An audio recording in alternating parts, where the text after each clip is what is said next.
Well back guys, আপনারা যারা ইনস্টিমেট setup পেতে চান ফেসবুক আইডি বা পেজে, এই যে এখানে দেখেন ইনস্টিমেট শো করতেছে। এটা আপনাদের কোন অবস্থায় আছে আজকে আপনাদেরকে অবশ্যই চেক করে নিতে হবে বা ডেইলি চেক করতে হবে। কারণ এটা যদি আপনাদের টিকমার্কগুলো না থাকে তাহলে আপনারা কোনোদিনও মনিটাইজ পাবেন না, যেটা আমার থাম্বনেলে আপনারা দেখেছেন। সো আজকের ভিডিওটি খুবই স্পেশাল হচ্ছে, ভিডিওটি কেউ স্কিপ করবেন না আর অবশ্যই ভিডিওতে লাইক করতে ভুলবেন না। সো ফার্স্ট অফ অল এই অপশনে কীভাবে আসবেন সেটা দেখাচ্ছি, তারপর আপনাদেরকে আজকের ভিডিওর ডিটেলসে জানাবো ইনস্টিমেট সেটআপের ক্ষেত্রে কোন কোন ক্রাইটেরিয়া আপনাদেরকে মানতে হবে। সো আপনারা আপনাদের ফেসবুক আইডিতে চলে আসবেন বা পেজে চলে আসবেন। পেজের ক্ষেত্রে কিন্তু প্রফেশনাল ড্যাশবোর্ড লেখাটা থাকবে না, তবে টুলস লেখা থাকবে, এখানে নিচে অনেক টুলস পেয়ে যাবেন। আর আইডিতে যদি আপনারা আসেন, ফেসবুক আইডিতে আসলে কিন্তু এখানে দেখতে পারবেন প্রফেশনাল ড্যাশবোর্ড রয়েছে, দেন টুলস থাকবে। আমি কিন্তু একটা ভিডিওতেই আপনাদেরকে অনেক কিছু শেখাই, আশা করি ভিডিওটি আপনাদের কাছে অনেকটি হেল্পফুল হবে। সো ফেসবুক আইডিতে আসবেন, আর যারা ফেসবুক পেজে আসবেন তারা কিন্তু এখানে পেজ রিকমেন্ডেশন পাবেন। যারা ফেসবুক আইডিতে আসবেন তারা কিন্তু প্রোফাইল রিকমেন্ডেশন পাবেন। সো আমরা এখানে একটা ক্লিক করে দিলাম। রাইট নাও এখানে ক্লিক করার পর একদম নিচে স্ক্রল করবেন। পেজের ক্ষেত্রে আপনারা এখানে পেয়ে যাবেন পেজ স্ট্যাটাস, প্রোফাইলের ক্ষেত্রে কিন্তু প্রোফাইল স্ট্যাটাস। আমরা এখানে একটা ক্লিক করে দিলাম। যখন এখানে একটা ক্লিক করে দেবেন, আবার এখানে দেখতে পারবেন এলিজিবল টু মনিটাইজ কিন্তু সকলের জন্য থাকবে। এখন আপনারা এখানে একটা ক্লিক করে দেবেন। এই তো এখন আপনারা দেখতে পারতেছেন আমরা কিন্তু একটা টুলস পেয়েছি, শুধু হচ্ছে স্টার্স, মানে স্টার সেটআপটা কমপ্লিট করছে। টুলস টু ট্রাই, মানে আমাদেরকে তারা ট্রাই করতে বলতেছে সাবস্ক্রিপশন অ্যাডস ইনস্টিমেটস। যেহেতু আজকের ভিডিওটির টপিক হচ্ছে ইনস্টিম অ্যাডস এলিজিবিলিটি ক্রাইটেরিয়া টিকমার্ক আছে কিনা আর কীভাবে টিকমার্ক আনা যায়, এগুলো তো আপনারা অনেকেই চেক করেন না। সো এখন আপনারা সরাসরি ইনস্টিম অ্যাডসে একটা ক্লিক করে দেবেন। এখানে যখন ক্লিক করে দেবেন, ফার্স্ট অফ অল কিছু সেন্টেন্স থাকবে উপরে, মেক মানি উইথ অ্যাডস, এটা সকলের জন্য থাকবে। এখন এভাবে একটু স্ক্রল ডাউন করবেন। সো স্ক্রল ডাউন করার পর এই যে এখানে একটু লক্ষ্য করুন ভালোভাবে, এলিজিবিলিটি ক্রাইটেরিয়া।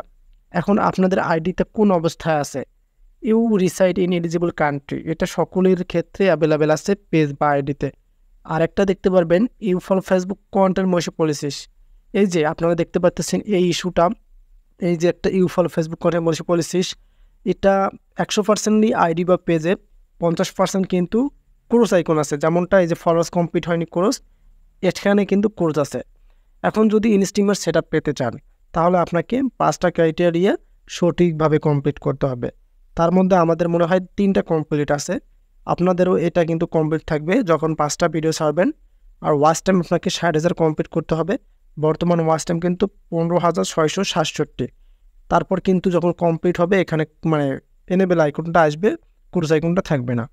আর ফলোয়ার্সটা যখন 5,000 কমপ্লিট হবে তখন কিন্তু এটাও কমপ্লিট থাকবে।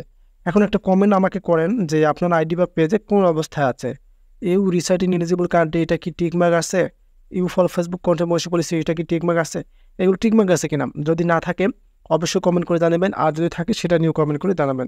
সো এগুলো কিন্তু দেখতে পেলেন। এখন যদি আপনাদের এখানে টিকমার্ক না থাকে তাহলে কিভাবে টিকমার্ক আনবেন। সো একটা বিষয় খেয়াল রাখবেন, এই সমস্যাগুলো যে কারণে হয়, আপনি যদি ফেসবুকের মধ্যে মানে নিজের কন্টেন্ট না ছাড়েন, কোনোদিনও লাইভ না করেন বা অন্যের মিউজিক ইউজ করেন, সেক্ষেত্রে এই কন্টেন্ট মনিটরিং পলিসি ইস্যু থাকে। ফেসবুক আপনাকে বলতেছে ইউ ফলো ফেসবুক, মানে ফেসবুককে ফলো করুন, ফেসবুকের গাইডলাইন ফলো করুন, কন্টেন্ট মনিটরিং পলিসি ইস্যুগুলো ফলো করুন। এখন আপনারা ওগুলো আনফলো করেন। যেমন আপনি কোনোদিনও লাইভ করেন না, আপনাকে অবশ্যই 3টা লাইভ করতে হবে 1 মাসের ভিতরে, এটা আপনাকে করতেই হবে।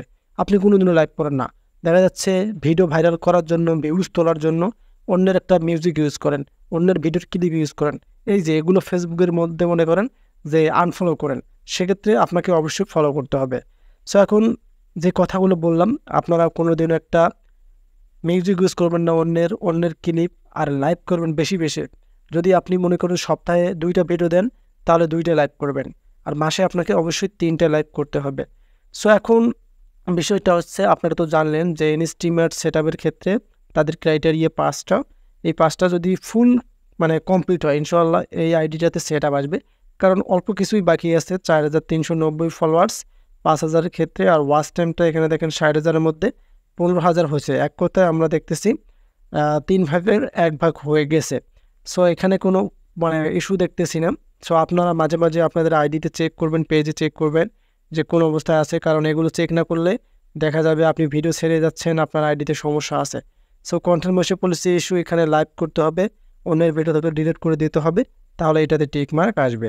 সো আশা করি ক্লিয়ার কাট বোঝাতে পারছি ইনস্টিমেট সেটআপের এলিজিবিলিটি ক্রাইটেরিয়া চেক করবেন কীভাবে, বা শর্তগুলো বা ডিটেলসে জানবেন কীভাবে, যতটুকু সম্ভব আপনাদেরকে মানে হেল্প করছে।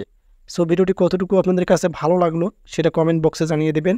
আর যারা নতুন হয় ভিডিওটি মানে কন্টিনিউ করলেন আমার চ্যানেলটিকে সাবস্ক্রাইব করে রাখবেন। ধন্যবাদ।